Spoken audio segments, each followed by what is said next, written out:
The group trying to implement Obamacare, the Health and Human Services Agency, was forced to scrap a major part of Obamacare last weekend. This was a program that was meant to be a kind of Social Security that provided long-term care for the elderly.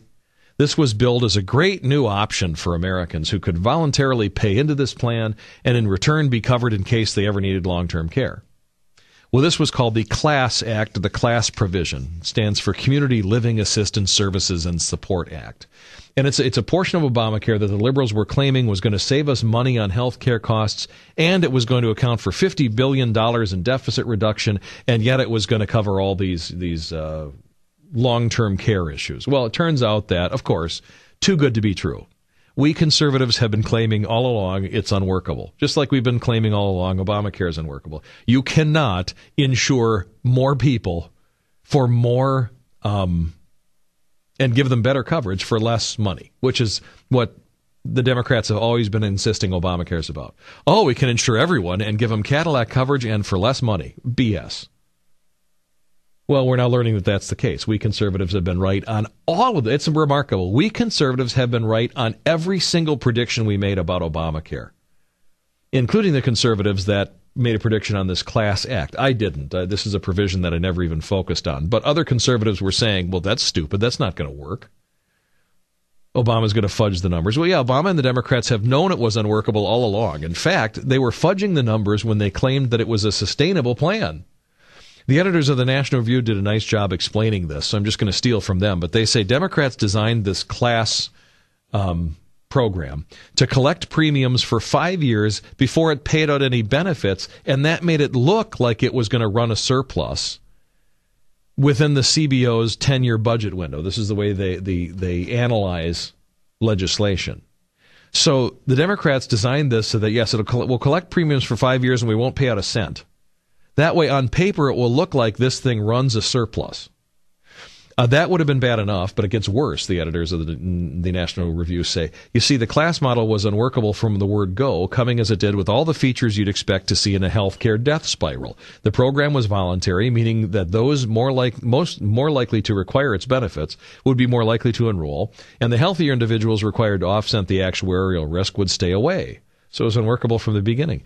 But as a result, CLASS was projected by the government's own chief Medicare and Medicaid actuary to begin paying out more in benefits than it took in premiums just 10 years after it got off the ground. Why? Well, why 10 years? Well, because they squirreled money away for the first 5 years and didn't pay anything out. So it would actually operate as expected for 5 years, and then boom, it would be back in the red.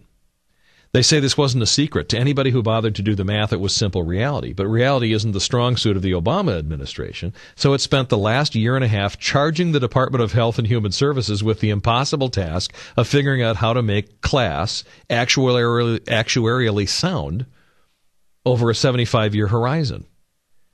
HHS on Friday admitted we can't. We're scrapping the program. Kathleen Sebelius made it official.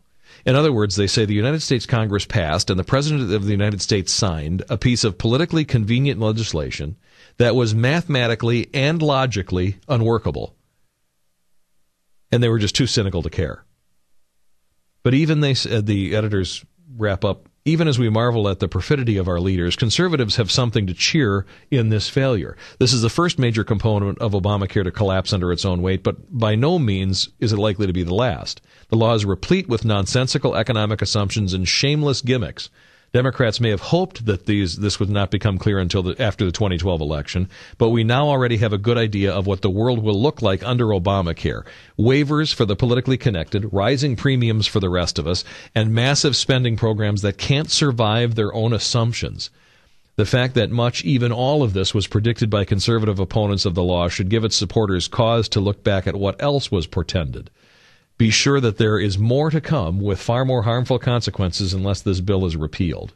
Yeah, what a shock. A portion of Obamacare that had people voluntarily buying yet another type of insurance is unsustainable.